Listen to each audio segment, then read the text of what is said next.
ಅಖಿಲಾಂಡ ಕೋಟಿ ಬ್ರಹ್ಮಾಂಡ ನಾಯಕ ರಾಜಾದಿರಾಜ ಯೋಗಿರಾಜ ಪರಬ್ರಹ್ಮ ಶ್ರೀ ಸಚ್ಚಿದಾನಂದ ಸದ್ಗುರು ಸಾಯಿನಾಥ್ ಮಹಾರಾಜ್ ಕಿ ಜೈ. ಗುರುವಿನ ಪಾದಾರವಿಂದಗಳಿಗೆ ವಂದಿಸುತ್ತಾ, ನಮಸ್ತೆ ಸ್ನೇಹಿತರೆ. ನೀವು ಗುರುವಿನ ಮೇಲೆ ಎಷ್ಟು ಶ್ರದ್ಧೆ ಇಟ್ಟು ಸಮರ್ಪಣೆಯಾಗಿದ್ದೀರೋ, ಆ ಭಗವಂತನಲ್ಲಿ ಒಂದು ಪ್ರಾರ್ಥನೆಯನ್ನು ಮಾಡ್ತಾ ಇದ್ದೀರೋ, ಹಾಗೆ ಆಧ್ಯಾತ್ಮಿಕ ಕ್ಷೇತ್ರದಲ್ಲಿ ನಿಮ್ಮನ್ನು ನೀವು ಒಂದು ಒಳ್ಳೆಯ ಉದ್ದೇಶದೊಂದಿಗೆ ತೊಡಗಿಸ್ಕೊಂಡಿದ್ದೀರೋ, ಅದಕ್ಕೆ ತಕ್ಕ ಹಾಗೆ ನಿಮ್ಮ ಜೀವನದ ತುಂಬ ಒಳ್ಳೆಯ ಪ್ರತಿಫಲಗಳು ತುಂಬಲಿ ಅಂತೇಳಿ ಗುರುವಿನಲ್ಲಿ ನಾನು ಪ್ರಾರ್ಥನೆಯನ್ನು ಮಾಡ್ತಾ ರೀಡಿಂಗ್ ನೋಡೋಣ. ನಿಮ್ಮ ಎನರ್ಜಿಗೆ ಯಾವ ರೀತಿ ಈ ಎನರ್ಜಿ ಕನೆಕ್ಟ್ ಆಗುತ್ತೆ ಅಂತ ಹೇಳಿ. ಹಾಗಾದರೆ ಗುರುವನ್ನು ಹಾಗೆ ನೀವು ನಂಬಿದ ದೈವಶಕ್ತಿಗಳನ್ನು ಸ್ಮರಣೆ ಮಾಡಿಕೊಂಡು ರೀಡಿಂಗ್ನ ನೋಡಲಿಕ್ಕೆ ಶುರು ಮಾಡಿ. ನಿಮ್ಮ ಅನೇಕ ರೀತಿಯ ಸಮಸ್ಯೆಗಳು ಹೀಲ್ ಆಗ್ತವೆ, ಹಾಗೆ ಅನೇಕ ರೀತಿಯ ಆಶೀರ್ವಾದಗಳನ್ನು ನಿಮ್ಮ ಜೀವನಕ್ಕೆ ನೀವು ತುಂಬಿಸ್ಕೊಳ್ಬೋದು. ಹಾಗಾದರೆ ಸ್ನೇಹಿತರೆ, ಇದು ಎಂದಿನಂತೆ ಒಂದು ಟೈಮ್ಲೆಸ್ ಜನರಲ್ ರೀಡಿಂಗ್ ಆಗಿರುತ್ತೆ. ಹಾಗೆ ಇದು ಕನೆಕ್ಟಿವ್ ಎನರ್ಜಿಯಲ್ಲಿರುತ್ತೆ. ಯಾವ ಸಮಯದ ಎನರ್ಜಿಯ ಪ್ರಕಾರ ನೀವು ಈ ರೀಡಿಂಗ್ನ ನೋಡ್ತಾ ಹೋಗ್ತೀರೋ, ಖಂಡಿತವಾಗಿಯೂ ಈ ಎನರ್ಜಿ ನಿಮ್ಮ ಎನರ್ಜಿಗೆ ಕನೆಕ್ಟ್ ಆಗಿ ನಿಮ್ಮ ಅನೇಕ ರೀತಿಯ ಗೊಂದಲಗಳಿಗೆ ಉತ್ತರ ನೀಡುತ್ತೆ. ಹಾಗಾದರೆ ಮೊದಲನೇದಾಗಿ ಇಲ್ಲಿ ನಿಮಗೆ ನಿಮ್ಮ ಪ್ರಶ್ನೆಗೆ ಉತ್ತರ ಸಿಕ್ಕಿದೆ ಅಂತಲೇ ಅಂದ್ಕೊಳ್ತೀನಿ, ಕೆಲವರ ಎನರ್ಜಿಯ ಪ್ರಕಾರ. ಯಾಕಂದರೆ ಇದು ಒಂದು ಜನರಲ್ ರೀಡಿಂಗ್ ಆಗಿರುತ್ತೆ. ಎಲ್ಲರಿಗೂ ಎಲ್ಲದೂ ಅನ್ವಯಿಸೋದಿಲ್ಲ. ಯಾರಿಗೆ ಯಾವುದು ಅನ್ವಯಿಸುತ್ತೋ ಅದನ್ನು ತಗೊಳ್ಳಿ, ಅದರ ಪ್ರಕಾರ ನಿಮ್ಮ ಜೀವನದಲ್ಲಿ ತಿರುವನ್ನು ಕಂಡುಕೊಳ್ಳಿ. ನಿಮ್ಮ ಜೀವನದಲ್ಲಿ ಅವಶ್ಯಕವಲ್ಲದ ಸಂಗತಿಗಳನ್ನು ಹಾಗೆ ಕೆಲವು ಜನರನ್ನು ಬಿಡುವ ಸಮಯ ಬಂದಿದೆ. ಅದಕ್ಕೆ ಇದು ಸೂಕ್ತ ಸಮಯ ಅಂಥೇಳಿ ನಿಮಗೆ ಕೆಲವು ಸೂಚನೆಗಳು ಕೂಡ ಸಿಗ್ತವೆ ಅನ್ನೋ ರೀತಿಯಲ್ಲಿ ಬರ್ತದೆ. ಹಾಗೆ ಹಳೆಯ ನೋವುಗಳು, ಒಂದು ಅಪರಾಧ ಭಾವನೆ ಆಗಿರ್ಬೋದು, ಗೊಂದಲದ ಸಂಬಂಧಗಳಾಗಿರ್ಬೋದು, ಇವೆಲ್ಲವೂ ನಿಮ್ಮ ಶಕ್ತಿಯನ್ನು ಎಲ್ಲೋ ಒಂದು ರೀತಿಯಲ್ಲಿ ಕುಗ್ಗಿಸ್ತಾ ಇದ್ದಾವೆ. ಹಾಗಾಗಿ ಅವುಗಳಿಂದ ನೀವು ಹೊರಗೆ ಬರಲೇಬೇಕು. ಆತ್ಮವಿಶ್ವಾಸದಿಂದ ನಿಮ್ಮ ಜೀವನದಲ್ಲಿ, ಅಂದರೆ ಹೊರಗೆ ಬರಬೇಕು ಅಂದರೆ ಕೆಲವೊಂದು ಸಂಬಂಧಗಳನ್ನು ಬಿಟ್ಟು ಬರಲಿಕ್ಕೆ ಹೇಳ್ತಾ ಇಲ್ಲ ಇಲ್ಲಿ. ಅಂದರೆ ಆ ವಿಚಾರಗಳನ್ನು ಇಗ್ನೋರ್ ಮಾಡಬೇಕು, ಜೀವನದಲ್ಲಿ ಮುಂದೆ ಹೋಗಬೇಕು. ಮನಸ್ಸಿನಲ್ಲಿ ತುಂಬಿಕೊಂಡಿರುವ ಅತಿಯಾದ ಆಲೋಚನೆಗಳು ನಿಮ್ಮ ಬೆಳವಣಿಗೆಯನ್ನು ಎಲ್ಲೋ ಒಂದು ರೀತಿಯಲ್ಲಿ ತಡೆ ಹಿಡಿತಾ ಇದ್ದಾವೆ. ಇದರಿಂದ ಅನಾರೋಗ್ಯದ ಸಮಸ್ಯೆ ಕೂಡ ಕಾಣಿಸ್ಕೊಳ್ತಾ ಇದೆ. ಹೊರಗಿನ ಸಮಸ್ಯೆಗಳಷ್ಟೇ ಅಲ್ಲ, ಅಂದರೆ ಭೌತಿಕವಾಗಿ ಕಾಣಿಸ್ತಾ ಇರುವ ಕೆಲವು ಸಂಬಂಧಗಳಲ್ಲಾಗಿರ್ಬೋದು, ಕೆಲವು ವಿಚಾರಗಳಲ್ಲಾಗಿರ್ಬೋದು, ಇನ್ಯಾವುದೇ ರೀತಿ ಕೆಲಸ ಕಾರ್ಯಗಳಲ್ಲಾಗಿರ್ಬೋದು, ನೀವು ಒಂದು ಸದೃಢತೆಯನ್ನು ಕಾಪಾಡಿಕೊಳ್ಳುವುದಕ್ಕಿಂತ ಹೆಚ್ಚಾಗಿ ಈಗಿನ ನಿಮ್ಮ ಮಾನಸಿಕ ಮತ್ತು ಭಾವನಾತ್ಮಕ ಅಸ್ವಸ್ಥತೆಯನ್ನು ಕ್ಲೀನ್ ಮಾಡುವ ಸಮಯ ಬಂದಿದೆ. ಹಾಗಾಗಿ ಧ್ಯಾನ ಮಾಡಿ, ಮ್ಯಾನಿಫೆಸ್ಟ್ ಮಾಡಿ, ನೀವು ಗುರುವಿನಲ್ಲಿ ಎಲ್ಲ ವಿಚಾರವನ್ನು ಸಮರ್ಪಣೆ ಮಾಡಬೇಕು. ಯಾವ ರೀತಿ ಅಂದರೆ, ನಾನೇ ಸರಿ ಮಾಡ್ಕೊಳ್ತೀನಿ ಅಂದಾಗ ಏನಾಗುತ್ತೆ ಅಂದರೆ, ಇಲ್ಲಿ ಕೆಲವರು ಹಾಗೆ ಅಂದ್ಕೊಳ್ತಾರೆ, ನಾನೇ ಎಲ್ಲ ಸರಿ ಮಾಡ್ಕೊಳ್ತೀನಿ ಅನ್ನೋ ರೀತಿಲಿ ಶತಾಯ ಪ್ರಯತ್ನ ಪಡ್ತಾರೆ. ಆದರೆ ಅವರಿಂದ ಆಗೋದೇ ಇಲ್ಲ. ಎಷ್ಟು ವರ್ಷಗಳಾಗ್ಬೋದು, ಎಷ್ಟು ದಿನಗಳಾಗ್ಬೋದು, ಅದು ಸತ್ಯ ಅವರಿಗೆ ಅರಿವಿಗೆ ಬರಲಿಕ್ಕೆ. ಅಂದರೆ ಭಗವಂತನಿಂದನೇ ಎಲ್ಲ ಸಾಧ್ಯ ಆಗ್ತಾ ಇರೋದು. ನಾನು ಅಂತ ಇರೋ ವಿಚಾರನೇ ಇಲ್ಲಿ ತಪ್ಪು. ಹಾಗಾಗಿ ನಾನು ಪರಿಪೂರ್ಣವಾಗಿ ಅವರಲ್ಲಿ ಶರಣಾಗಬೇಕು, ನನ್ನ ವಿಚಾರಗಳನ್ನು ಸರೆಂಡರ್ ಆಗಿಸ್ಬೇಕು. ಆಗ ಮಾತ್ರ ನನ್ನ ಜೀವನದಲ್ಲಿ ಒಂದು ಅದ್ಭುತ ತಿರುವು ಸಿಗಲಿಕ್ಕೆ ಸಾಧ್ಯ ಅನ್ನೋ ಅರಿವು ಮೂಡಿದ ತಕ್ಷಣ ನಿಮ್ಮ ಜೀವನ ಬದಲಾವಣೆಯ ಅದ್ಭುತವಾದ ತಿರುವನ್ನು ಪಡ್ಕೊಳ್ಳುತ್ತೆ ಅನ್ನೋ ರೀತಿಯಲ್ಲಿ ಬರ್ತದೆ. ಹಾಗಾಗಿ ನಾನು ಮಾಡ್ತೀನಿ, ನಾನು ಸರಿಪಡಿಸ್ಕೊಳ್ತೀನಿ ಅನ್ನೋದಕ್ಕಿಂತ ಪ್ರಯತ್ನ ನಿಮ್ಮದಾಗಿರಬೇಕು. ಆದರೆ ಒಂದು ಸೆರೆಂಡರ್ ಭಾವ ಯಾವ ರೀತಿ ಇರಬೇಕು ಅಂದರೆ, ಅದನ್ನು ಭಗವಂತನಲ್ಲಿ, ನೀವು ನಂಬಿದ ದೇವರಲ್ಲಿ, ಗುರುವಲ್ಲಿ ಸೆರೆಂಡರ್ ಮಾಡಬೇಕು. ಹಾಗೆ ನೀವು ಪ್ರಾರ್ಥನೆಯನ್ನು ಮಾಡ್ತಾ ನಿಮ್ಮ ಪ್ರಾಮಾಣಿಕ ಪ್ರಯತ್ನದಲ್ಲಿ ನಿರತರಾಗಿರಬೇಕು. ಆಗ ಫಲ ಖಂಡಿತವಾಗಿ ಸಿಗುತ್ತೆ. ಅಂದರೆ ಈಗ ನೀವು ಯಾವ ತೀರ್ಮಾನವನ್ನು ತಗೊಂಡಿದ್ದೀರೋ, ಯಾವ ವಿಚಾರದಲ್ಲಿ ಮುಂದುವರಿತಾ ಇದ್ದೀರೋ, ಅದು ನಿಮಗೆ ಶಾಂತಿ ಕೊಡ್ತಾ ಇದೆಯಾ, ನೆಮ್ಮದಿ ತರ್ತಾ ಇದೆಯಾ, ನಿಮ್ಮ ಆತ್ಮವಿಶ್ವಾಸಕ್ಕೆ ಸರಿ ಅನ್ನಿಸ್ತಾ ಇದೆಯಾ?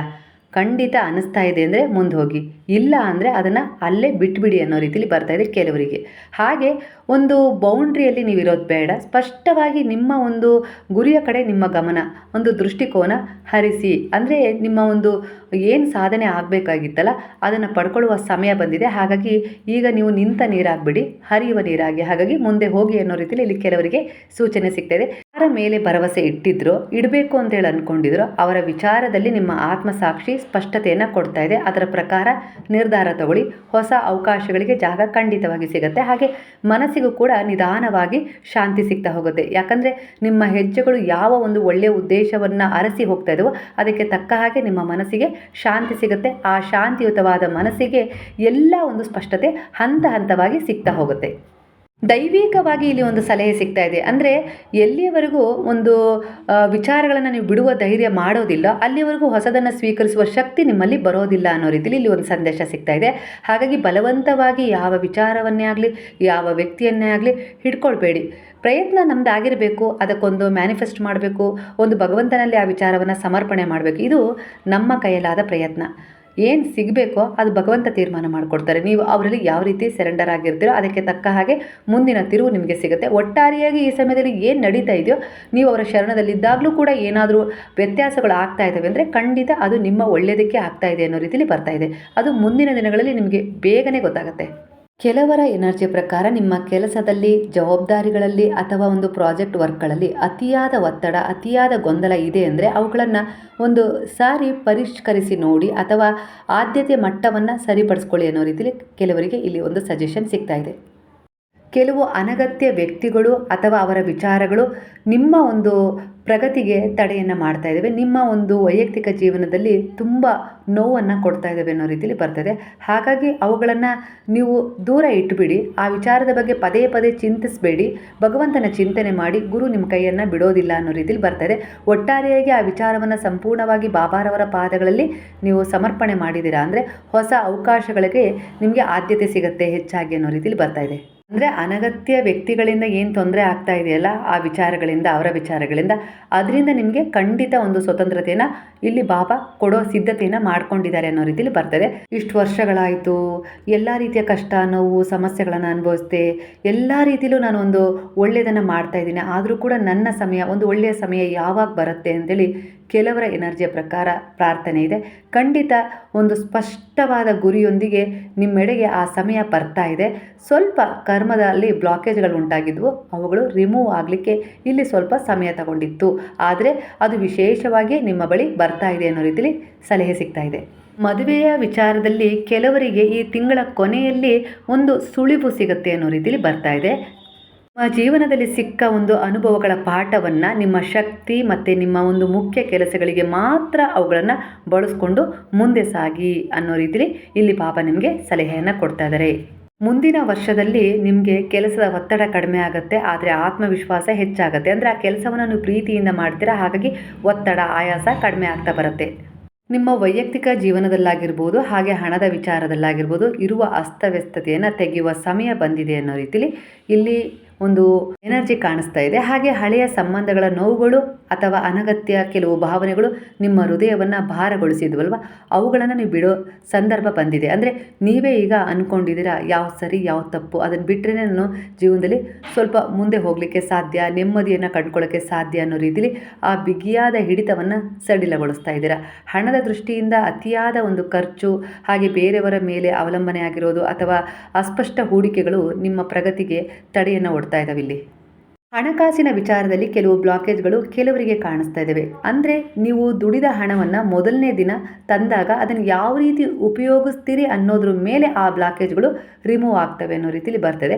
ಹಾಗಾಗಿ ದುಡಿದ ಹಣದಲ್ಲಿ ಮೊದಲನೇದಾಗಿ ನೀವು ಖರ್ಚು ಮಾಡಬೇಕಾಗಿರೋದು ಒಂದು ಕಲ್ಲುಪ್ಪಿನ ಪ್ಯಾಕೆಟನ್ನು ತರೋ ಅಭ್ಯಾಸವನ್ನು ಮಾಡಿಕೊಳ್ಳಿ ಮನೆಗಾಗಿ. ಖಂಡಿತ ಇದರಿಂದ ನಿಮ್ಮ ಹಣದ ಹರಿವು ಹೆಚ್ಚಾಗುತ್ತೆ, ಅನಗತ್ಯ ಖರ್ಚುಗಳು ಕಡಿಮೆ ಆಗ್ತವೆ, ಅದರಲ್ಲಿರುವ ಬ್ಲಾಕೇಜ್ಗಳು ರಿಮೂವ್ ಆಗ್ತವೆ. ಕೆಲವರ ಎನರ್ಜಿ ಪ್ರಕಾರ ನೀವೇ ಒಂದು ಸಾರಿ ಯೋಚನೆ ಮಾಡಿ, ನೀವು ಕಷ್ಟಪಟ್ಟು ದುಡ್ದಿರ್ತೀರ, ಆದರೆ ಆ ಹಣವನ್ನು ನಿಮ್ಮ ಕೈಗೆ ಸಿಕ್ಕಾಗ ಅದನ್ನು ಯಾವ ರೀತಿ ನೀವು ಮೊದಲನೇ ಬಾರಿ ಖರ್ಚು ಮಾಡ್ತಿರಲ್ಲ, ಕೆಲವೊಂದು ಸರಿ ಅದರಿಂದನೂ ಕೂಡ ತೊಂದರೆ ಕಾಣಿಸ್ತಾ ಇದೆ ಅನ್ನೋ ರೀತಿ ಬರ್ತಾ ಇದೆ. ನಿಮ್ಮ ಹಾಗೆ ಹಣದ ನಡುವೆ ಇರುವ ಸಮತೋಲನವನ್ನು ಅಂದರೆ ಎನರ್ಜಿಯನ್ನು ನೀವು ಸರಿ ಮಾಡಿಕೊಳ್ಬೇಕು ಅನ್ನೋ ರೀತಿಲಿ ಕಾಣಿಸ್ತಾ ಇದೆ. ಹಾಗಾಗಿ ನೀವು ನಿಮ್ಮ ದುಡಿದ ಹಣದಲ್ಲಿ ಸ್ವಲ್ಪ ಮಟ್ಟಿಗಾದರೂ ಒಂದು ಸಣ್ಣ ಭಾಗದಷ್ಟಾದರೂ ದಾನ ಧರ್ಮದ ಸೇವೆಯನ್ನು ಮಾಡಿ, ಹಾಗೆ ಪ್ರಾಣಿ ಪಕ್ಷಿಗಳಿಗೆ ಅದರಿಂದ ಏನಾದರೂ ಕೊಂಡು ಕೊಡಿ ಅನ್ನೋ ರೀತಿಲಿ ಕಾಣಿಸ್ತಾ ಇದೆ. ಇದರಿಂದ ಅನೇಕ ರೀತಿಯ ಹಣದ ಬ್ಲಾಕೇಜ್ಗಳು ರಿಮೂವ್ ಆಗ್ತವೆ. ಹಾಗೆ ನಿಮ್ಮ ಕೆಲಸ ಕಾರ್ಯಕ್ಕೆ ಯಾವ ವಿಚಾರಗಳು, ನಿಮ್ಮ ಪ್ರಗತಿಗೆ ಯಾರು ತಡೆ ಒಡ್ತಾ ಇದ್ದಾರೋ ಅಂಥ ಸಂಬಂಧಗಳನ್ನು ಮೊದಲು ತಿಳ್ಕೊಳ್ಳಿ. ಸ್ಪಷ್ಟವಾದ ಒಂದು ಒಳ್ಳೆಯ ಒಂದು ತೀರ್ಮಾನವನ್ನು ತಗೊಂಡು ಅಂಥ ಸಂಬಂಧಗಳನ್ನು ಇಗ್ನೋರ್ ಮಾಡಿ ಎಷ್ಟು ಬೇಕೋ ಅಷ್ಟು ಉಪಯೋಗಿಸ್ಕೊಳ್ಳಿ. ನಿಜವಾದ ಸಂಬಂಧಗಳು ಯಾರು ನಿಮ್ಮ ಮೇಲೆ ಕಾಳಜಿ ಮಾಡ್ತಾ ಇದ್ದಾರೋ, ಪ್ರೀತಿ ಕೊಡ್ತಾ ಇದ್ದಾರೋ ಆ ಸಂಬಂಧಗಳನ್ನು ಗುರುತಿಸಿ. ಖಂಡಿತವಾಗಿಯೂ ಅದರಿಂದ ನಿಮ್ಮ ಜೀವನದಲ್ಲಿರುವ ಅನೇಕ ರೀತಿಯ ಬ್ಲಾಕೇಜ್ಗಳು ರಿಮೂವ್ ಆಗ್ತವೆ. ಅವರ ಆಶೀರ್ವಾದ ನಿಮ್ಮ ಜೀವನದಲ್ಲಿರುವ ಅನೇಕ ರೀತಿಯ ಬ್ಲಾಕೇಜ್ಗಳನ್ನು ರಿಮೂವ್ ಮಾಡುತ್ತೆ. ಅದು ಹಣದ ವಿಚಾರದಲ್ಲಾಗಿರ್ಬೋದು, ಪ್ರೀತಿಯ ವಿಚಾರದಲ್ಲಾಗಿರ್ಬೋದು, ಅವಕಾಶಗಳ ವಿಚಾರದಲ್ಲಾಗಿರ್ಬೋದು, ಖಂಡಿತ ನಿಮಗೆ ದಾರಿಯನ್ನು ಮಾಡಿಕೊಡುತ್ತೆ ಅನ್ನೋ ರೀತಿಲಿ ಬರ್ತಾ ಇದೆ. ಹಾಗಾಗಿ ನಿಮ್ಮ ತಂದೆ ತಾಯಿಯ ಮೇಲೆ ಒಂದು ವಿಶ್ವಾಸ ಇಡಿ, ಅವರ ಆಶೀರ್ವಾದವನ್ನು ತಗೊಳ್ಳಿ, ಅವರ ಕಾಳಜಿ ಮಾಡಿ, ಅವರನ್ನು ಆಗಾಗ ಪ್ರೀತಿಸಿ, ಒಂದು ಸ್ವಲ್ಪ ಹೊತ್ತು ಅವ್ರ ಜೊತೆ ಕುಳಿತು ಮಾತನಾಡಿ. ಇದರಿಂದ ನೀವು ಅನೇಕ ರೀತಿಯ ಬ್ಲಾಕೇಜ್ಗಳಿಂದ ಹೀಲ್ ಆಗ್ತೀರಾ. ಇದು ಅತ್ಯುತ್ತಮವಾದ ಪರಿಹಾರ ಅಂತೇಳಿ ಇಲ್ಲಿ ಕಾಣಿಸ್ತಾ ಇದೆ. ಅವ್ರು ಎಲ್ಲೇ ಇರಲಿ, ಆದರೆ ಅವರನ್ನು ನೆನಪು ಮಾಡ್ಕೊಳ್ಳೋದು ನಿಮ್ಮ ಧರ್ಮವಾಗಿದೆ. ನಿಮ್ಮ ಧರ್ಮ ಸರಿಯಾದ ಒಂದು ದೃಷ್ಟಿಕೋನವನ್ನು ಹೊಂದಿದೆ, ಉದ್ದೇಶವನ್ನು ಹೊಂದಿದೆ ಅಂದರೆ ಆ ಧರ್ಮವೇ ನಿಮ್ಮನ್ನು ರಕ್ಷಣೆ ಮಾಡುತ್ತೆ ಅನ್ನೋ ರೀತಿಲಿ ಬರ್ತಾ ಇದೆ. ಹಾಗಾಗಿ ಈಗ ನೀವು ಒಂದು ಹೊಸ ಪ್ರಾರಂಭವನ್ನು ಮಾಡಲೇಬೇಕು ನಿಮ್ಮ ಆತ್ಮವಿಶ್ವಾಸದ ಮೂಲಕ. ಆ ಸಮಯ ಬಂದಿದೆ. ಅಂದರೆ ನಿಮ್ಮ ಮನಸ್ಸಿನಲ್ಲಿರುವ ಹಳೆಯ ನೋವು, ಅತಿಯಾದ ಆಲೋಚನೆಗಳನ್ನು ಬಿಡಬೇಕು. ಹಾಗೆ ಕೆಲಸದಲ್ಲಿ ಒತ್ತಡ, ಅಸ್ಪಷ್ಟತೆಯ ಒಂದು ಗುರಿಗಳ ಹಿಂದೆ ಹೋಗೋದನ್ನು ಬಿಡಬೇಕು. ಹಣದ ವಿಚಾರದಲ್ಲಿ ಅತಿಯಾದ ಅನಗತ್ಯ ಖರ್ಚು ಬೇಡ. ಎಷ್ಟು ಬೇಕೋ ಅಷ್ಟು ಖರ್ಚನ್ನು ಮಾಡಿ ಉಳಿದ ಹಣವನ್ನು ನಿಮ್ಮ ಹತ್ರನೇ ಜೋಪಾನ ಮಾಡಿ ಅನ್ನೋ ರೀತಿಲಿ ಬರ್ತದೆ.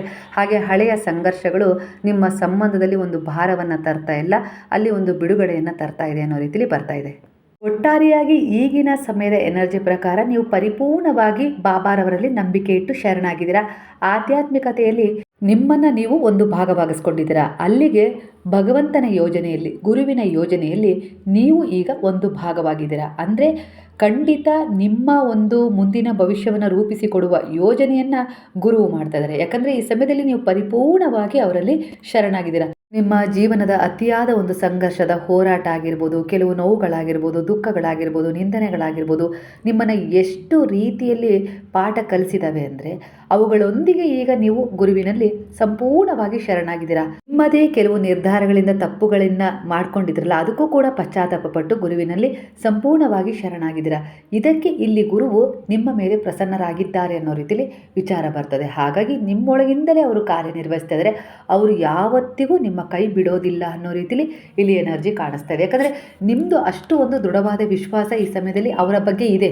ಹಾಗಾಗಿ ಅವರು ಕೂಡ ನಿಮ್ಮ ಬಗ್ಗೆ ಕೆಲವು ವಿಚಾರಗಳಲ್ಲಿ ಪರಿವರ್ತನೆ ತರುವ ಯೋಜನೆಯನ್ನು ಮಾಡ್ತಾ ಇದ್ದಾರೆ ಅನ್ನೋ ರೀತಿಲಿ ಬರ್ತದೆ. ಹಾಗಾಗಿ ಅವರು ಆಗಾಗ ಸೂಚನೆಗಳನ್ನು ಕೂಡ ಕೊಡ್ತಾರೆ. ನೀವು ನೊಂದಾಗಿರ್ಬೋದು, ಭರವಸೆಯನ್ನು ಕಳ್ಕೊಂಡಾಗಿರ್ಬೋದು, ಏನು ಮಾಡಬೇಕು, ಮುಂದೆ ಯಾವ ತೀರ್ಮಾನವನ್ನು ತಗೊಳ್ಬೇಕು ಅಂಥೇಳಿ ನೀವು ದಿಕ್ಕೆಟ್ಟು ಕಂಗೆಟ್ಟು ಓಡಾಡ್ತಾ ಇರಬೇಕಾದ್ರೆ ಖಂಡಿತ ಅವರು ಒಂದಲ್ಲ ಒಂದು ರೀತಿಯ ಸಹಾಯದ ಮೂಲಕ, ಭರವಸೆಯ ಮೂಲಕ, ಮಾರ್ಗದರ್ಶನದ ಮೂಲಕ ನಿಮ್ಮನ್ನು ಸಂಪರ್ಕಿಸ್ತಾರೆ. ಅದೇ ರೀತಿ ಈಗ ನಿಮ್ಮ ಜೀವನದಲ್ಲಿ ನಡೀತಾ ಇದೆ. ಹಾಗಾಗಿ ಕೆಲವೊಂದು ಸಾರಿ ಜೀವನದ ನಿರಾಸೆಗಳು ನಿಮ್ಮನ್ನು ತಪ್ಪು ಮಾಡು ಅನ್ನೋ ರೀತಿಯಲ್ಲಿ ಪ್ರೇರಣೆ ಕೊಡ್ತಾ ಇದ್ದಾವೆ ಕೆಲವು ಬಾರಿ. ಆದರೆ ನೀವು ಅದನ್ನು ಮಾಡೋಕ್ಕಾಗ್ತಾ ಇಲ್ಲ. ಯಾಕಂದರೆ ಆ ಸಮಯ ಕೂಡ ಬರ್ತಾ ಇಲ್ಲ. ಅಂದರೆ ಅಲ್ಲಿ ನಿಮ್ಮ ಜೊತೆ ಗುರುವಿದ್ದಾರೆ. ಅಂದರೆ ನೀವು ಮಾಡಬೇಕು ಅಂತ ಹೇಳಿ ಕೆಲವೊಂದು ಸಾರಿ ಮನಸ್ಸು ಮಾಡ್ತಾ ಇದ್ದೀರಾ, ತಪ್ಪಾದ ಒಂದು ಕೆಲಸವನ್ನು ಮಾಡಬೇಕು, ಅದು ತಪ್ಪು ಅಂತ ಗೊತ್ತಿದೆ, ಆದರೂ ಕೂಡ ಅದನ್ನು ಮಾಡೋಣ ಅನ್ನೋ ರೀತಿಯಲ್ಲಿ. ಯಾಕಂದರೆ ಜೀವನದಲ್ಲಿ ಆ ರೀತಿಯ ಒಂದು ನಿರಾಸೆ ಆಗಿರ್ಬೋದು, ಅವಮಾನ ಆಗಿರ್ಬೋದು, ಇಲ್ಲ ಏನೋ ಒಂದು ಒತ್ತಡ ಆಗಿರ್ಬೋದು ನಿಮ್ಮನ್ನು ಕಾಡ್ತಾ ಇದೆ. ಹಾಗಾಗಿ ಅದರಿಂದ ಪರಿಹಾರ ಆಗತ್ತೆ, ನಾ ಈ ತಪ್ಪು ನಿರ್ಧಾರವನ್ನು ತಗೊಂಡ್ರೆ ಅನ್ನೋ ರೀತಿಲಿ ಕೆಲವರು ಯೋಚಿಸ್ತಾ ಇದ್ದಾರೆ. ಆದರೆ ಆ ತಪ್ಪು ಮಾಡೋಕ್ಕಾಗ್ತಾ ಇಲ್ಲ, ಆ ಸಮಯ ಕೂಡ ಬರ್ತಾ ಇಲ್ಲ. ಅಲ್ಲಿಗೆ ಅರ್ಥ ಮಾಡ್ಕೊಳ್ಳಿ, ನಿಮ್ಮ ಪೂಜೆ ಆಗಿರ್ಬೋದು, ನಿಮ್ಮ ಸೇವೆ ಆಗಿರ್ಬೋದು, ನಿಮ್ಮ ಪ್ರಯತ್ನ ಆಗಿರ್ಬೋದು, ನಿಮ್ಮ ಉದ್ದೇಶ ಆಗಿರ್ಬೋದು, ಯಾವುದೂ ಕೂಡ ವ್ಯರ್ಥ ಆಗಿಲ್ಲ. ಅದು ಒಂದು ಯೋಜನೆಯ ಮೂಲಕ, ಕೆಲವೊಂದು ಪಾಠಗಳನ್ನು ನಿಮಗೆ ಕಲಿಸುವ ಮೂಲಕ ಒಂದು ಸ್ಪಷ್ಟತೆಯನ್ನು ಕೊಟ್ಟು ನಿಮ್ಮ ಜೀವನದಲ್ಲಿ ಒಂದು ಮಹತ್ತರವಾದ ದಾರಿಯನ್ನು ತೆರೆದುಕೊಡ್ತಾ ಇದೆ ಅನ್ನೋ ರೀತಿಯಲ್ಲಿ ಕೆಲವು ಸೂಚನೆಗಳು ಇಲ್ಲಿ ಕನೆಕ್ಟ್ ಆಗ್ತಿದ್ದಾವೆ. ಹಾಗಾಗಿ ಧೃತಿಗೆಡಬೇಡಿ, ಕಷ್ಟ ಸ್ಥಿರವಲ್ಲ, ಬದುಕಿಗೆ ಒಂದು ಪಾಠ ಆಗಿರುತ್ತೆ ಅನ್ನೋ ರೀತಿಯಲ್ಲಿ ಭರವಸೆ ತುಂಬಿಕೊಳ್ಳಿ. ಕೆಲವೊಂದು ಸಾರಿ ಅತಿಯಾದ ನೋವು, ನಿಂದನೆ ಎಲ್ಲೋ ಒಂದು ರೀತಿಯ ನಿಮ್ಮ ಹಿಂದಿನ ಜನ್ಮದ ಸಂಚಿತ ಕರ್ಮದ ಬ್ಲಾಕೇಜ್ಗಳನ್ನು ಸೂಚಿಸ್ತಾ ಇದೆ. ಹಾಗಾಗಿ ಕಳ್ಕೊಳ್ಳೋಕ್ಕೊಂದು ಅವಕಾಶ ಸಿಕ್ಕಿದೆ, ಕಳ್ಕೊಂಬಿಡಿ. ಯಾವುದೋ ರೀತಿಯಲ್ಲಿ ಒಂದು ದಾನ, ಧರ್ಮ, ಸೇವೆ ಕೆಲವೊಂದು ಸಾರಿ ಗೊತ್ತಿದ್ದು ಮಾಡಿದ್ದೀರಾ, ಕೆಲವೊಂದು ಸಾರಿ ಗೊತ್ತಿಲ್ಲದೇನೆ ನಿಮಗೆ ಅರಿವಿಲ್ಲದಂತೆ ಕೂಡ ನೀವು ಸಹಾಯ ಮಾಡಿದ್ದೀರಾ. ಆ ಪುಣ್ಯದ ಫಲ ನಿಮಗೋಸ್ಕರ ಒಂದು ಕಡೆ ಕಾಯ್ತಾ ಇದೆ ಮುಂದಿನ ದಿನಗಳಲ್ಲಿ. ಅಂದರೆ ನಿಮ್ಮ ಬರುವಿಕೆಗಾಗಿ ಕಾಯ್ತಾ ಇದೆ, ಅದು ಕೂಡ ನಿಮ್ಮ ಹತ್ರ ಬರುತ್ತೆ. ಅಲ್ಲಿಯವರೆಗೂ ಕೆಲವೊಂದು ಅಡ್ಡಿ, ಆತಂಕಗಳು, ಸಮಸ್ಯೆಗಳನ್ನು ನೀವು ಎದುರಿಸ್ತಾ ಇದ್ದೀರಾ. ಅಂದರೆ ಅದು ನಿಮ್ಮ ಕರ್ಮದ ಬ್ಲಾಕೇಜ್ಗಳನ್ನು ಸೂಚಿಸ್ತಾ ಇದೆ. ಹಾಗೆ ಇಲ್ಲಿ ಕೆಲವರ ಎನರ್ಜಿ ಪ್ರಕಾರ ಯಾವ ರೀತಿ ಒಂದು ಸೂಚನೆ ಸಿಗ್ತಾ ಇದೆ ಅಂದರೆ, ನಿಮ್ಮ ಜೀವನದಲ್ಲಿ ಈಗ ಸದ್ಯದಲ್ಲಿ ನಿಮ್ಮ ಜೀವನದಲ್ಲಿ ಅನೇಕ ರೀತಿಯ ಪೆಟ್ಟುಗಳನ್ನು ತಿಂತಾ ಇದ್ದೀರಾ. ಸರಿ ಆಯಿತು ಕೆಲಸ ಅಂತೇಳಿ ಅಂದ್ಕೊಳ್ತೀರಾ, ಆದರೆ ಅದು ಮತ್ತೊಂದು ಕ್ಷಣ ಬೇರೆದ್ದೇ ರೀತಿಯಲ್ಲಿ ತಿರುವು ತಗೊಂಡಿರುತ್ತೆ. ಅಡೆತಡೆಗಳು ಯಾವುದೋ ರೀತಿಲಿ ಬರ್ತಾ ಇದ್ದಾವೆ. ಯಾರೋ ಸಹಾಯ ಮಾಡ್ತೀನಿ ಅಂದಿರ್ತಾರೆ, ಆದರೆ ಅವ್ರ ಸಹಾಯ ಸಮಯಕ್ಕೆ ಸರಿಯಾಗಿ ಸಿಗೋದಿಲ್ಲ. ಈ ರೀತಿಯಾಗಿ ಬಂದ ಅವಕಾಶಗಳು ಕೈ ತಪ್ಪಿ ಹೋಗ್ತಾ ಇದ್ದಾವೆ. ಇದು ನಿಮ್ಮ ಒಂದು ಕರ್ಮದ ಬ್ಲಾಕೇಜ್ಗಳನ್ನು ಸೂಚಿಸ್ತಾ ಇದೆ. ನಿಮ್ಮ ಎನರ್ಜಿಯ ಮೇಲೆ ಇಲ್ಲಿ ಬ್ಲಾಕೇಜ್ಗಳು ಬರ್ತಾ ಇದ್ದಾವೆ. ಅಂದರೆ ಯಾರದ್ದೋ ದೃಷ್ಟಿಯಾಗಿರ್ಬೋದು, ಯಾರದ್ದೋ ಒಂದು ಕೆಟ್ಟ ಪ್ರಭಾವ ನಿಮ್ಮ ಮೇಲೆ ಬಿದ್ದಿದೆ ಅನ್ನೋ ರೀತಿಯಲ್ಲಿ ಬರ್ತಾ ಇದೆ. ಹಾಗಾಗಿ ನೀವು ಆ ಬ್ಲಾಕೇಜ್ಗಳನ್ನು ಇಲ್ಲಿ ರಿಮೂವ್ ಮಾಡ್ಕೊಂಡು ಮುಂದೆ ಹೋಗಬೇಕು ಅನ್ನೋ ರೀತಿಯಲ್ಲಿ ಕೆಲವರ ಎನರ್ಜಿಗೆ ಇಲ್ಲಿ ಒಂದು ಎನರ್ಜಿ ಕನೆಕ್ಟ್ ಆಗ್ತದೆ. ನೀವು ಅದನ್ನು ಅರ್ಥ ಮಾಡ್ಕೊಳ್ಬೇಕು. ಹಾಗೆ ಇದಕ್ಕೆ ಪರಿಹಾರ ಏನಪ್ಪ ಅಂದರೆ, ಒಂದು ಹರಿಯುವ ನೀರಿನ ಎದುರಿಗೆ ಕೂತ್ಕೊಳ್ಬೇಕು. ನಿಮ್ಮ ಊರಲ್ಲಿ ಒಂದು ಸಣ್ಣ ನದಿ ಆಗಿರ್ಬೋದು, ಇಲ್ಲ ಒಂದು ಯಾವುದೋ ಒಂದು ಹರಿಯುವ ತೊರೆ ಆಗಿರ್ಬೋದು, ಈ ರೀತಿ ಜಾಗ ಇರುತ್ತೆ ಅಂದರೆ, ಇಲ್ಲ ಎಲ್ಲಿಗಾದರೂ ಹೋದಾಗಾದರೂ ಮಾಡ್ಕೊಳ್ಳಿ. ಇಲ್ಲಾಂದರೆ ಸಂಡೇ ಇರುತ್ತೆ ಅಂದರೆ ನಿಮಗೋಸ್ಕರನೇ ಒಂದು ಈ ರೀತಿ ಒಂದು ಹೀಲ್ ಮಾಡ್ಕೊಳ್ಳೋಕ್ಕೋಸ್ಕರ ಹೋಗಬೇಕಾದ್ರೆ ಕೆಂಪು ಕಲ್ಲು ಸಕ್ಕರೆಯನ್ನು ಕೈಯಲ್ಲಿ ತಗೊಂಡೋಗಿ, ಜೊತೆಗೆ ಇಟ್ಕೊಂಡೋಗಿ ಆ ಒಂದು ನದಿಯ ದಂಡೆ ಮೇಲೆ ಕೂತ್ಕೊಂಡು, ಇಲ್ಲ ಕೆರೆಯ ಹರಿಯುವ ನೀರಿನ ದಂಡೆ ಹತ್ರ ಕೂತ್ಕೊಂಡು ಒಂದು ಪ್ರಾರ್ಥನೆ ಮಾಡಬೇಕು. ನನ್ನ ಜೀವನದಲ್ಲಿ ಏನೆಲ್ಲ ಒಂದು ಅಡ್ಡಿ ಆತಂಕಗಳು ಬರ್ತಾ ಇದಾವಲ್ವ, ಅವು ಕರ್ಮದಲ್ಲ, ಅದು ನನ್ನ ಪ್ರಾರಬ್ಧ ಕರ್ಮದ್ದೇ ಆಗಿದ್ದರೆ ನನಗೆ ಬೇರೆದ್ದೇ ರೀತಿಯಲ್ಲಿ ಸೂಚನೆ ಸಿಕ್ತಿತ್ತು. ಯಾಕಂದರೆ ನಾನೀಗ ಗುರುವಿನ ಶರಣದಲ್ಲಿದ್ದರೆ ಅವರ ಮಾರ್ಗದರ್ಶನ ಸಿಕ್ತಿತ್ತು. ನನಗೆ ಈ ಎನರ್ಜಿ ಕನೆಕ್ಟ್ ಆಗ್ತಾ ಇದೆ ಅಂದರೆ ಖಂಡಿತ ಯಾರದ್ದು ಅದು ಕೆಟ್ಟ ದೃಷ್ಟಿ ಪ್ರಭಾವಕ್ಕೆ ನಾನು ಒಳಗಾಗಿದ್ದೀನಿ ಅಂತ ಹೇಳಿ ಮನಸ್ಸಲ್ಲಿ ಅಂದ್ಕೊಳ್ಳಿ. ಅವರ ಪ್ರಭಾವ ಈ ಹರಿಯುವ ನೀರಲ್ಲಿ ಹರಿದು ಹೋಗಲಿ. ಈ ಪಂಚಭೂತಗಳಲ್ಲಿ ಒಂದು ಶಕ್ತಿಯಾದ ಈ ನೀರಿನ ಮೂಲಕ ಅವರ ಒಂದು ನೆಗೆಟಿವ್ ಎನರ್ಜಿಯನ್ನು ನಾನು ಹರಿದು ಬಿಡ್ತಾ ಇದ್ದೀನಿ ಅನ್ನೋ ರೀತಿಲಿ ಕೈಯಲ್ಲಿ ಕಲ್ಸಕ್ರೆಯನ್ನು ಹಿಡ್ಕೊಂಡು ಪ್ರಾರ್ಥನೆ ಮಾಡಿಕೊಂಡು, ನನ್ನ ಮೇಲೆ ಯಾರು ಕೆಟ್ಟ ದೃಷ್ಟಿ ಹಾಕಿದ್ರೋ, ಯಾವ ರೀತಿ ಒಂದು ಬ್ಲಾಕ್ ಮ್ಯಾಜಿಕ್ಗಳನ್ನು ಏನೋ ಮಾಡಿರ್ತಾರಲ್ಲ, ಅವೆಲ್ಲವೂ ಕೂಡ ಇದ್ರ ಮೂಲಕ ಹರಿದು ಹೋಗ್ತಾ ಇದೆ. ನನ್ನಿಂದ ದೂರ ಆಗ್ತಾ ಇದೆ. ನನ್ನ ದೇಹದಿಂದ, ನನ್ನ ಮನಸ್ಸಿನಿಂದ ಆ ಒಂದು ಎನರ್ಜಿ ಬಿಡುಗಡೆಯಾಗಿ ಇವತ್ತು ಈ ಪಂಚಭೂತಗಳಲ್ಲಿ ಒಂದು ಶಕ್ತಿಯಾದ ಈ ಜಲವನ್ನು ಸೇರುತ್ತಾ ಇದೆ ಅನ್ನೋ ರೀತಿಲಿ ಆ ನೀರಿಗೆ ಆ ಒಂದು ಕೆಂಪು ಕಲ್ಸಕ್ರೆಯನ್ನು ಹಾಕಬೇಕು. ಒಂದು ಸಣ್ಣ ಪೀಸ್ ತೊಗೊಳ್ಳಿ, ಒಂದು ಕ್ರಿಸ್ಟಲ್ ಸೈಜ್, ಒಂದು ದೊಡ್ಡದು ಚೆನ್ನಾಗಿ ಕಾಣಬೇಕು, ವಜ್ರದ ಸೈಜಲ್ಲಿ ಇರುತ್ತಲ್ಲ, ಮೀಡಿಯಮ್ ವಜ್ರ ಹಾಗೆ ಎಲ್ಲ ಇರುತ್ತಲ್ಲ, ಆ ಸೈಜಲ್ಲಿ ತೊಗೊಂಡು ಮಾಡ್ಕೊಳ್ಳಿ. ಇದಾದಮೇಲೆ ಖಂಡಿತವಾಗಿಯೂ ಕೇವಲ 15 ಇಲ್ಲ 9 ದಿನಗಳ ಒಳಗೆ ನಿಮ್ಮ ಕೆಲಸಗಳು ಕೈಗೂಡುತ್ತವೆ. ನೀವು ಅಂದ್ಕೊಂಡಿದ್ದ ವಿಚಾರದಲ್ಲಿ ನಿಮಗೆ ಗೆಲುವು ಸಿಗುತ್ತೆ, ಸಹಾಯನೂ ತಾನಾಗಿ ಒದಗಿ ಬರುತ್ತೆ. ಒಟ್ಟಾರೆಯಾಗಿ ನೀವು ಏನು ಒಂದು ಉದ್ದೇಶವನ್ನು ಇಟ್ಟು ಮುಂದೆ ಹೋಗ್ತಾ ಇದ್ರಲ್ಲ, ಆ ಗುರಿ ಸಾಧನೆಗೆ ಇದು ಕಾರಣವಾಗುತ್ತೆ. ನಮಗೆ ನದಿ ಹತ್ರ ಹೋಗೋಕ್ಕಾಗೋದಿಲ್ಲ, ಕೆರೆ ಹರಿಯುವ ನೀರ ಹತ್ರ ಹೋಗೋಕ್ಕಾಗೋದಿಲ್ಲ ಅಂಥವ್ರು ಏನು ಮಾಡಬೇಕು ಅಂದರೆ, ನಿಮ್ಮ ಮನೆಯಲ್ಲೇ ಒಂದು ಬೌಲನ್ನು ತಗೊಳ್ಳಿ, ದೇವರೆದುರಿಗೆ ಕೂತ್ಕೊಳ್ಳಿ. ನಾಳೆ ಗುರುವಾರನೂ ಮಾಡ್ಕೊಳ್ಬೋದು, ಒಳ್ಳೆಯದು. ಪೂಜೆ ಎಲ್ಲ ಆದಮೇಲೆ ಬೆಳಗ್ಗೆ, ಮಧ್ಯಾಹ್ನ, ಬ್ರಾಹ್ಮಿ ಮುಹೂರ್ತದಲ್ಲಿ, ಸಂಜೆ ಸಮಯದಲ್ಲಿ, ರಾತ್ರಿ ಮಲಗೋ ಸಮಯದಲ್ಲಿ, ಯಾವ ಸಮಯದಲ್ಲಿ ನಿಮಗೆ ಒಂದು ನೆಮ್ಮದಿಯ ಫೀಲ್ ಆಗುತ್ತೋ, ನಾನು ಮಾಡ್ಕೊಳ್ಬೋದು ಶಾಂತವಾಗಿ ಕುಳಿತು ಅನ್ನೋ ರೀತಿಲಿ ಅನಿಸುತ್ತೋ, ಆ ಫೀಲ್, ಆ ಅನುಭವದೊಂದಿಗೆ ಇದನ್ನು ಮಾಡ್ಕೊಳ್ಬೇಕು. ಒಂದು ಬೌಲ್ ತೊಗೊಳ್ಳಿ, ಅದರಲ್ಲಿ ಶುದ್ಧವಾದ ನೀರನ್ನು ತುಂಬಿಸ್ರಿ, ಒಂದು ಚಿಟಿಕೆ ಅರಿಶಿಣವನ್ನು ಬೆರೆಸಿ, ನಂತರ ಅದೇ ನೀರು ಎದುರಿಗೆ ಕುಳಿತು ಪ್ರಾರ್ಥನೆಯನ್ನು ಮಾಡಿಕೊಂಡು ಆ ನೀರಿಗೆ ಕೆಂಪು ಸಕ್ಕರೆಯನ್ನು, ಕಲ್ಸಕ್ಕರೆಯನ್ನು ಹಾಕಿ ರಾತ್ರಿ ಇಡೀ ಅದನ್ನು ಅಲ್ಲೇ ಬಿಟ್ಬಿಡಿ. ಅಂದರೆ ಹೇಳ್ಕೊಳ್ಬೇಕು, ನಾನು ಯಾವ ರೀತಿ ಹೇಳ್ಕೊಟ್ಟಿದ್ದೀನಲ್ಲ ಆ ರೀತಿ ಎಲ್ಲ ಹೇಳ್ಕೊಂಡು ನನ್ನ ನೆಗೆಟಿವ್ ಎನರ್ಜಿ, ನನ್ನ ಮನೆಯಲ್ಲಿರೋದು, ಮನಸ್ಸಲ್ಲಿರೋದು ಎಲ್ಲದೂ ಕೂಡ ಈ ನೀರಲ್ಲಿ ಹೋಗಿ ಸೇರ್ತಾ ಇದೆ ಅನ್ನೋ ರೀತಿಯಲ್ಲಿ ಅಂಗೈಯಲ್ಲಿ ಇಟ್ಕೊಂಡು ಪ್ರಾರ್ಥನೆ ಮಾಡಿಕೊಂಡು ನಂತರ ಅದಕ್ಕೆ ಹಾಕಬೇಕು. ಅಂಗೈ ಮಧ್ಯದಲ್ಲಿ ಇಟ್ಕೊಳ್ಬೇಕು, ಬಲಗಡೆ ಹಾಕಿದ ನಂತರ ಅದನ್ನು ರಾತ್ರಿ ಇಡೀ ಅಲ್ಲೇ ಬಿಟ್ಬಿಡಿ. ಶುಕ್ರವಾರ ಬೆಳಗ್ಗೆ ಅದನ್ನು ಯಾವುದಾದ್ರೂ ಗಿಡದ ಬುಡಕ್ಕೆ ಇಲ್ಲ ಯಾರೂ ತುಳಿದೇ ಇರೋ ಜಾಗಕ್ಕೆ ಹಾಕಿಬಿಡಿ. ಮರುದಿನವೇ ನಿಮಗೆ ಒಂದು ಪಾಸಿಟಿವ್ ವೈಬ್ ಬಂದಿದ್ದು ನಿಮಗೆ ಅನುಭವಕ್ಕೆ ಬರುತ್ತೆ ಸ್ನೇಹಿತರೆ. ಈ ರೀತಿ ಮಾಡ್ಕೊಳ್ಳಿ. ಅತಿಯಾಗಿ ಬಾಹ್ಯ ಜಗತ್ತಿನ ಜೊತೆ ಒಂದು ಸಂಪರ್ಕವನ್ನು ಕಳ್ಕೊಳ್ಳಿ. ಎಷ್ಟು ಬೇಕೋ ಅಷ್ಟು ಅದನ್ನು ಉಪಯೋಗಿಸ್ಕೊಳ್ಳಿ. ಅಂತರ್ಜ್ಞಾನವನ್ನು ಹೆಚ್ಚಿಸ್ಕೊಳ್ಳಿ. ಹೊಸ ಜವಾಬ್ದಾರಿಗಳು ಹೆಚ್ಚುತ್ತವೆ, ಹಾಗೆ ಸಾಕಷ್ಟು ಮಾನ್ಯತೆ, ಗೌರವ ಎಲ್ಲ ನಿಮಗೆ ಸಿಗುತ್ತೆ. ಹಾಗೆ ಕೆಲವು ಸಂದರ್ಭದಲ್ಲಿ ಈ ವರ್ಷ ಧೈರ್ಯ ಮತ್ತು ಸಹನಶೀಲತೆಯನ್ನು ಪರೀಕ್ಷಿಸಿದೆ ನಿಮಗೆ. ಅದು ಖಂಡಿತವಾಗಿ ತಾಳ್ಮೆಯಿಂದ ಅದನ್ನು ಎದುರಿಸಿದ್ದೀರಾ. ಹಾಗಾಗಿ ಮುಂದಿನ ವರ್ಷದಲ್ಲಿ ಅದರ ಒಂದು ಪ್ರತಿಫಲವನ್ನು ನಿಮ್ಮ ಜೀವನದಲ್ಲಿ ನೀವು ಪಡ್ಕೊಳ್ತೀರಾ. ಹಣದ ವಿಚಾರದಲ್ಲಿ ಆದಾಯದ ಹೊಸ ಮೂಲಗಳು ನಿಮಗೆ ಸಿಗ್ತವೆ ಅನ್ನೋ ರೀತಿಯಲ್ಲಿ ಬರ್ತದೆ. ಒಟ್ಟಾರೆಯಾಗಿ ನಿಮ್ಮ ಒಂದು ಉದ್ದೇಶ ಒಳ್ಳೆಯದೇನಿದೆಯಲ್ಲ ಅದನ್ನು ಯಾವತ್ತಿಗೂ ಕೂಡ ನೀವು ಕೈ ಬಿಡಬಾರ್ದು, ಅದನ್ನು ಹಿಡಿದೇ ನಡಿಬೇಕು. ಯಾವಾಗಲೇ ಆಗಲಿ ನಿರಾಸೆಗೆ ಜಾರಿ, ಜೀವನದ ಕೆಲವು ಪರಿಸ್ಥಿತಿಗಳಲ್ಲಿ ನೀವೇನಾದರೂ ಕೆಲವರಿಗೆ ಏನಾದರೂ ಮೋಸ ಮಾಡೋ ಯೋಜನೆ ಆಗಿರ್ಬೋದು, ಇಲ್ಲ ಏನೂ ಆಗೋದಿಲ್ಲ ಬಿಡು ಅನ್ನೋ ರೀತಿಯಲ್ಲಿ ನೀವೇನಾದರೂ ಕೆಟ್ಟದನ್ನು ಬಯಸುವ ಮನಸ್ಥಿತಿಯನ್ನು ಹೊಂದಿದರೆ ಖಂಡಿತ ಈ ಸಮಯದಲ್ಲಿ ನೀವು ಏನು 99 ಭಾಗದಷ್ಟು ಮುಂದುವರೆದಿದ್ದೀರಲ್ಲ, ಇನ್ನು 1% ಇದೆ ನಿಮ್ಮ ಜೀವನದಲ್ಲಿ ಎಲ್ಲ ರೀತಿಯ ನೀವು ಅಂದ್ಕೊಂಡಿರೋ ವಿಚಾರದಲ್ಲಿ ಪ್ರಗತಿ ಸಿಗಲಿಕ್ಕೆ, ಬೆಳಕು ಸಿಗಲಿಕ್ಕೆ, ಅಂದರೆ ನೀವು ಅಂದ್ಕೊಂಡಿದ್ದು ಇಚ್ಛೆಗಳು ಪೂರ್ಣಗೊಳ್ಳಲಿಕ್ಕೆ. ಆದರೆ ಅದರಲ್ಲಿ ಬ್ಲಾಕೇಜ್ಗಳು ಉಂಟಾಗ್ತವೆ ಅನ್ನೋ ರೀತಿಯಲ್ಲಿ ಎಚ್ಚರಿಕೆ ಸಿಗ್ತಾ ಇದೆ. ಹಾಗಾಗಿ ಇಷ್ಟೇ ದಿನ ನೀವು ನೋವು, ಒಂದು ರೀತಿಯ ನಿಂದನೆಗಳೊಂದಿಗೆ, ಸಂಘರ್ಷದೊಂದಿಗೆ ಹೋರಾಟ ಮಾಡಿದಿರ, ಕೊನೆ ಗಳಿಗೆಯಲ್ಲಿ ಸೋಲೊಪ್ಕೊಳ್ಬೇಡಿ. ಗುರುವಿದ್ದಾರೆ ಈ ಸಮಯದಲ್ಲಿ. ಬಾಬಾ ಅದಕ್ಕೋಸ್ಕರನೇ ನಿಮ್ಮನ್ನು ಆಯ್ಕೆ ಮಾಡಿಕೊಂಡು ನಿಮ್ಮನ್ನು ಮಾರ್ಗದರ್ಶನ ಮಾಡ್ತಾಯಿದ್ದಾರೆ. ಹಾಗಾಗಿ ಯಾವುದೇ ಕಾರಣಕ್ಕೂ ಅವರ ಶರಣವನ್ನು ಬಿಟ್ಟು ಹೋಗಬೇಡಿ. ಅದು ಏನೇ ಆದರೂ ಪರವಾಗಿಲ್ಲ, ಬಾಬಾ ನಾನು ನಿಮ್ಮ ಶರಣವನ್ನು ಬಿಟ್ಟು ಹೋಗೋದಿಲ್ಲ, ಏನೇ ಆದರೂ ಪರವಾಗಿಲ್ಲ ನಾನು ಹೋಗೋದಿಲ್ಲ ಅನ್ನುವ ನಿಮ್ಮ ದೃಢ ವಿಶ್ವಾಸ ನಿಮ್ಮನ್ನು ಅವರ ಪ್ರಸನ್ನತೆಗೆ ಕಾರಣವಾಗಿಸುತ್ತೆ. ಅದು ಎಂಥದ್ದೇ ಒಂದು ಕರ್ಮದ ಭಾರಗಳಿದ್ರೂ ಕೂಡ ಅವು ರಿಮೂವ್ ಆಗಲಿಕ್ಕೆ ಕ್ಷಣ ಸಾಕು. ಭಗವಂತ ಮನಸ್ಸು ಮಾಡಿದರೆ ಒಂದೇ ಒಂದು ಕ್ಷಣ ಸಾಕು ನಾವು ಎಲ್ಲ ರೀತಿಯ ಒಂದು ಸಮಸ್ಯೆಗಳಿಂದ ಹೊರಗೆ ಬರಲಿಕ್ಕೆ. ಆದರೆ ಕೆಲವು ಪಾಠಗಳನ್ನು ಕಲಿಸುವ ಮೂಲಕ ನಮಗೆ ಅದರ ಅರಿವು ಮೂಡಿಸ್ತಾರೆ. ನಾವು ಮಾಡಿದ್ದು ತಪ್ಪೋ ಸರಿನೋ, ಮುಂದೆ ಹೇಗೆ ತಪ್ಪು ನಿರ್ಧಾರಗಳನ್ನು ತಗೊಳ್ಬಾರ್ದು, ನಮ್ಮ ಜೀವನದಲ್ಲಿ ಯಾವ ರೀತಿ ಒಂದು ಉದ್ದೇಶ ಹೊಂದಬೇಕು, ಯಾವ ರೀತಿ ನಾವು ಇರಬೇಕು, ಯಾವ ರೀತಿ ನಾವು ಇನ್ನೊಬ್ಬರಿಗೆ ಮಾರ್ಗದರ್ಶನ ಕೊಡಬೇಕು, ಯಾರಿಗೆ ಪ್ರೇರಣೆ ಆಗಬೇಕು ಅನ್ನೋ ರೀತಿಯಲ್ಲಿ ನಮ್ಮ ಬದುಕಿಗೆ ಒಂದು ಸಾರ್ಥಕತೆಯನ್ನು ಮೂಡಿಸೋದ್ರ ಜೊತೆಗೆ ನಮ್ಮ ಜೀವನವನ್ನು ಒಂದು ಒಳ್ಳೆಯ ದಡವನ್ನು ಸೇರಿಸುವ ಯೋಜನೆ ಗುರುವಿನದ್ದು, ಆ ಭಗವಂತನದ್ದಾಗಿರುತ್ತೆ. ಹಾಗಾಗಿ ಕಷ್ಟ, ದುಃಖ, ಸಮಸ್ಯೆಗಳು, ಏರಿಳಿತಗಳು ಯಾರಿಗೂ ಬಿಟ್ಟದ್ದಲ್ಲ, ರಾಜನಿಗೂ ಬಿಟ್ಟದ್ದಲ್ಲ, ಭಿಕ್ಷುಕನಿಗೂ ಬಿಟ್ಟದ್ದಲ್ಲ. ಅವರವರದೇ ಆದ ಕರ್ಮದ ಒಂದು ಫಲವನ್ನು ಅವರು ಭೋಗಿಸ್ತಾ ಇರ್ತಾರಷ್ಟೇ. ಹೋದ ಜನ್ಮದಲ್ಲಿ ರಾಜ ಆದನು, ಈ ಜನ್ಮದಲ್ಲಿ ಭಿಕ್ಷುಕನೂ ಆಗಿರ್ಬೋದು ಸಂಚಿತ ಕರ್ಮದ ಅನುಸಾರವಾಗಿ. ಕರ್ಮ ಯಾರನ್ನೂ ಬಿಡೋದಿಲ್ಲ. ಹಾಗಾಗಿ ಕರ್ಮವನ್ನು ಧರ್ಮದ ಯೋಜನೆಯಲ್ಲಿ ತಗೊಂಡು ಹೋಗ್ತಾ ನೋಡಿ. ಜೀವನದಲ್ಲಿ ಸ್ವಲ್ಪ ನಿಧಾನ ಆಗ್ಬೋದು, ಆದರೆ ಭಗವಂತನ ಒಂದು ಬೆಳಕು ನಿಮ್ಮನ್ನು ಕಾಪಾಡ್ತಾ ಇದೆ, ಹಾಗೆ ಮುಂದೆ ಕರ್ಕೊಂಡು ಹೋಗ್ತಾ ಇದೆ. ಆ ಬೆಳಕಿನಲ್ಲೇ ನೀವೀಗ ಸಾಕ್ತಾ ಇದ್ದೀರಾ ಅನ್ನೋ ರೀತಿಯಲ್ಲಿ ಎನರ್ಜಿ ಬರ್ತದೆ. ಗುರುವಿನಲ್ಲಿ ದೃಢವಾದ ವಿಶ್ವಾಸ ಬಿಡಿ. ನಿಮ್ಮ ವಿಶ್ವಾಸ ಯಾವತ್ತಿಗೂ ಕೂಡ ಸೋಲದಂತೆ ಆ ಗುರುವು ಅದರ ಸಂಪೂರ್ಣ ಭಾರವನ್ನು ಈಗಾಗಲೇ ಭರಿಸಿದ್ದಾರೆ. ಕೆಲವೊಂದು ಸಾರಿ ಇಲ್ಲಿ ಸಚ್ಚರಿತ್ರೆ ಪಾರಾಯಣ ಮಾಡಿದ್ದೀರಾ, ಅದರಿಂದ ಫಲನೂ ಕಂಡಿದ್ದೀರಾ.